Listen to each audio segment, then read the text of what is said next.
Hello friends, स्वागत है आप सभी का हमारे चैनल बैंकिंग विज़न में। कैसे हैं आप लोग? आई होप आप लोग अच्छे होंगे, आपकी पढ़ाई काफ़ी बढ़िया चल रही होगी। इस वीडियो में मैं क्या बात करूँगा, सब तो आपके सामने ही है।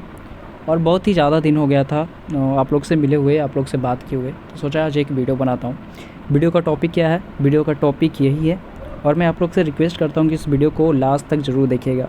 आप अगर 3 साल 4 साल से तैयारी कर रहे हैं, आपका सिलेक्शन नहीं हो रहा है, तो क्या गलती है? मैं रिसेंट में वो गलतियाँ किया हूँ, तो मैं आप लोग के साथ शेयर करूँगा कि मैंने क्या गलतियाँ की और आपको क्या नहीं करना है, ठीक है? और पिछले कुछ दिनों से मैं काफ़ी ज़्यादा परेशान था। जब से मैं एग्ज़ाम दे के आया आरआरबी पीओ और एसबीआई क्लर्क का, मैं काफ़ी ज़्यादा परेशान था, बहुत ही ज़्यादा डीमोटिवेट था, कुछ पढ़ाई करने का मन नहीं कर रहा था। और ज़ाहिर-सी बात है, ये प्रॉब्लम सिर्फ मेरी अकेले की प्रॉब्लम नहीं है, ये आप सबकी प्रॉब्लम है। जो भी इस फेज़ से गुज़र रहे हैं, जो भी प्रिपरेशन से गुज़र रहे हैं, तो सबका सिचुएशन लगभग सेम ही होता है। तो मैं काफ़ी ज़्यादा डिमोटिवेट फ़ील कर रहा था, कुछ करने का मन ही नहीं कर रहा था। कारण था यही कि मेरे परेशान होने का। तो चलिए, इस वीडियो को लास्ट तक ज़रूर देखिएगा, ठीक है? और ज़्यादा टाइम वेस्ट नहीं करूँगा आप लोग को। तो चलिए स्टार्ट करते कि पहली बात हुआ क्या। तो मेरा एग्ज़ाम था एसबीआई क्लर्क मेंस का और आरआरबी पीओ का, और मैंने बहुत सारी ऐसी गलतियाँ की जिसके कारण से मुझे लग रहा है कि इस साल भी मेरा सिलेक्शन कम से कम एसबीआई क्लर्क मेंस और आरआरबी पीओ में तो नहीं होने वाला है, बहुत ही कम चांसेस है। और इसी कारण से मैं बहुत ज़्यादा परेशान हो गया था। और ऐसा कि नहीं कि ये मेरा पहला मेंस है, मेरा एसबीआई क्लर्क का ये दूसरा मेंस है। मैंने 2019 में भी एक बार मेंस दिया था। तो देखिएगा, जुड़े रहिएगा मेरे साथ, गलतियों के बारे में बात करूँगा और एक ट्रू टॉक, ठीक है? बिल्कुल इधर उधर की बातें नहीं, जो फैक्ट है, जो सच्चाई बात है, मैं वही शेयर करूँगा।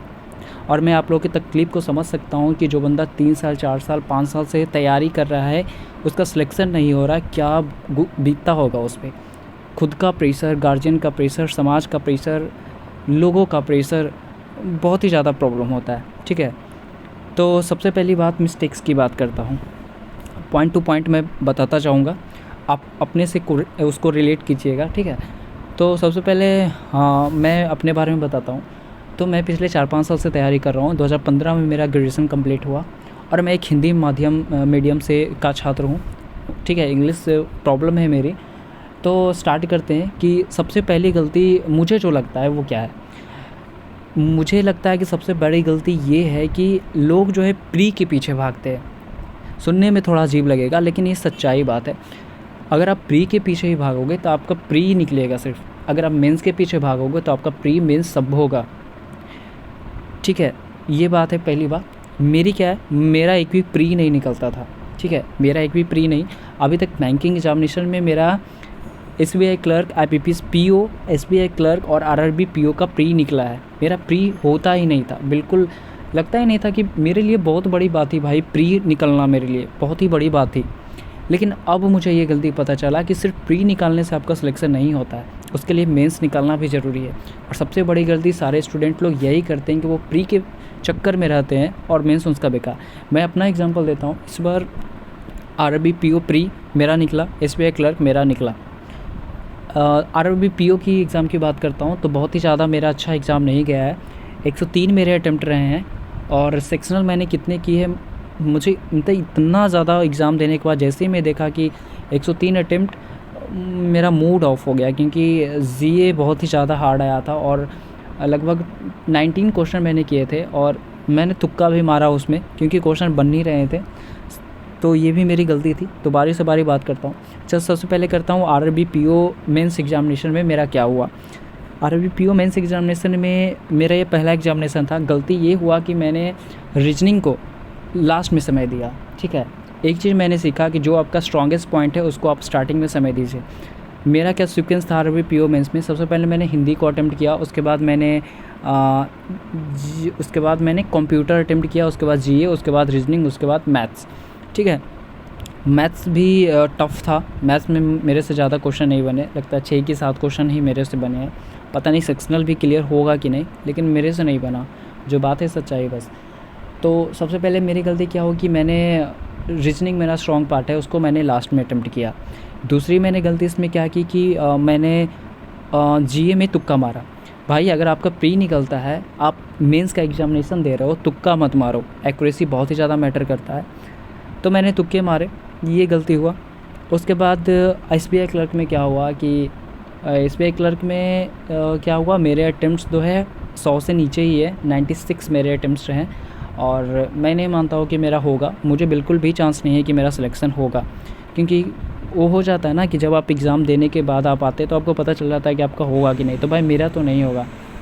तो इंग्लिश लेवल की बात करते तो वही गलती मैंने एसबीआई क्लर्क में भी किया। तो पहले लेवल की पूछ लेते तो लेवल मुझे इंग्लिश का ठीक ठाक लगा, रीजनिंग भी उस तरीके का हार्ड नहीं था, क्वांट मुझे थोड़ा टफ़ लगा और जीए तो बहुत ही अच्छा थी। जीए के लिए लास्ट 6 मंथ बहुत ही ज़्यादा इंपॉर्टेंट है। तो जो गलती मैंने आरआरबी पीओ में की थी, सेम गलती मैंने एसबीआई क्लर्क में की। तुक्का मार के आया, मैंने 40 क्वेश्चंस अटेम्प्ट कर दिए जीए में, और जबकि मुझे 25 क्वेश्चन 100% श्योरिटी के साथ आ रहे थे। और 40 क्वेश्चन अटेम्प्ट करने के बाद मैं जब घर पे आके अपना मैच कर रहा था तो बहुत सारे क्वेश्चन मेरे गलत हुए और मेरे जो मार्क्स है वो 19.75 के समथिंग 19-20 मार्क्स मेरे बन रहे हैं। अब मुझे लग रहा है अफसोस कि काश मैंने जो 100% मैं श्योर था मैं उस क्वेश्चन को टच करता तो अभी आज कुछ चांसेस थे, मैं इतना ज़्यादा परेशान नहीं होता। यही गलती मैंने फिर से रिपीट की। और उसके बाद क्या हुआ कि रीजनिंग में मतलब कि मैं पजल को, जैसे कि पहले तो छोटे छोटे जो क्वेश्चन होते थे सिलॉक्स के थे, ये सब क्वेश्चन थे, मैंने उसको अटेम्प्ट किया। उसके बाद पता नहीं एक मुझे पजल दिख गया, दिखने में तो आसान था लेकिन मुझसे पजल नहीं बना। मात्र 18 अटेम्प्ट कर पाया मैं एसबीआई क्लर्क रीजनिंग में। और लास्ट में गए तो देखें कि कोडिंग इनक्वलिटी था, वो डायरेक्शन का क्वेश्चन था, छूट गया। मैथ्स तो भाई मेरा थोड़ा एवरेज है, तो मैथ्स में मैंने 11 क्वेश्चन ही किए हैं, लेकिन एक्यूरेसी के साथ किए हैं। तो यही सब था मेरे साथ हुआ था, जिसके कारण से मैं ज़्यादा परेशान था। तो ये सब चीज़ों से आपके लिए जो है इम्पॉर्टेंट बातें क्या हो सकती है, मैं लास्ट में फिर से उसको रिपीट कर देता हूँ। सबसे पहले गलती कि अपने आप को, हाँ एक तो सबसे बड़ी बात मैं आप लोग से बोलना भूल गया। जब एसबीआई क्लर्क मेंस का एग्ज़ामिनेशन था तो मुझे पहले से ही लग रहा था ऐसा कि मेरा नहीं होगा, क्योंकि 2019 में जो है मैंने दिया था एसबीआई क्लर्क मेंस का एग्ज़ामिनेशन और उस साल मैथ से मुझे मेरे मतलब एक मतलब क्या बोलूँ 5 क्वेश्चन भी मुझे से नहीं बन रहे थे, मात्र 1-2 क्वेश्चन मेरे से बने थे मैथ्स के। उसी कारण से मैं काफ़ी ज़्यादा डर गया था। ऊपर से मेरा इंग्लिश वीक है, मैं सोच रहा था कि भाई ऐसे भी नहीं होगा मेरा, मैं कुछ भी कर लो मेरा सिलेक्शन नहीं होगा। लेकिन एग्ज़ाम देने के बाद मुझे पता चला कि बिल्कुल मैं गलत था। ठीक है, आपका माइंड बिल्कुल पॉजिटिव होना चाहिए, आप किसी भी एग्ज़ाम को क्रैक कर सकते हैं, चाहे वो एसबीआई पीओ क्यों ना हो।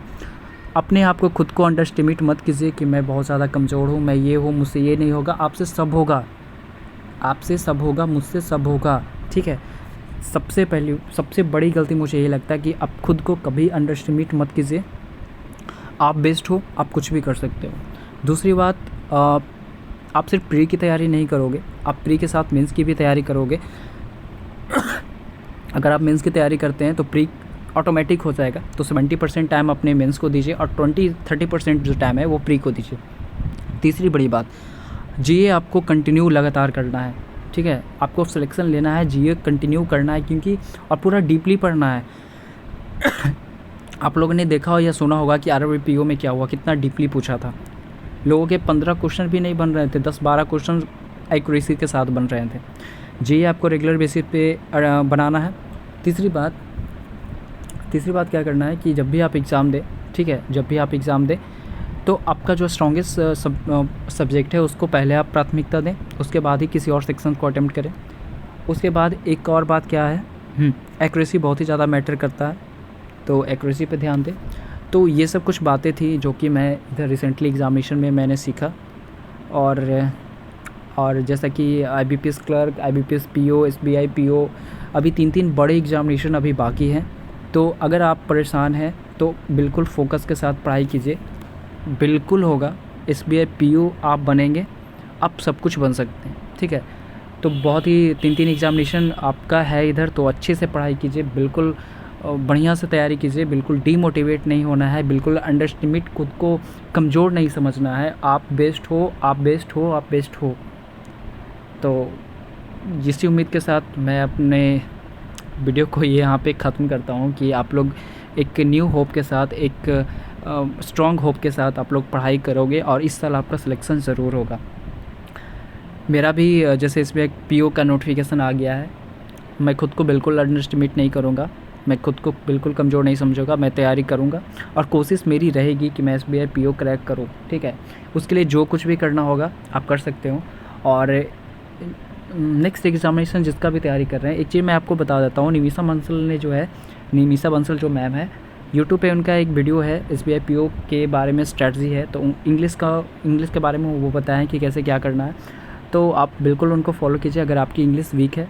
मुझे थोड़ा ट्रस्ट जैसा लगता है उन पे, बाकी मेरे पास अनअकैडमी का प्लस कोर्स है, तो मैं अभी तक प्रॉपर तरीके से तैयारी नहीं किया है मैंने, उनका जो परफेक्शन बैच होता है ये सब मैं कोशिश करूँगा कि अभी से मैं कंटिन्यू करूँ, देखता हूँ क्या परफॉर्मेंस रहता है। तो अब वीडियो को यहाँ पे ख़त्म करता हूँ, इसी बहुत ही ज़्यादा लंबा हो गया है, 10 मिनट हो गया, तो वीडियो को यहीं पे समाप्त करता हूँ एक होप के साथ कि आप लोग पढ़ाई करोगे। ठीक है, बिल्कुल आप बेस्ट हो और आपको कोई नहीं रोक सकता। ठीक है, थैंक यू।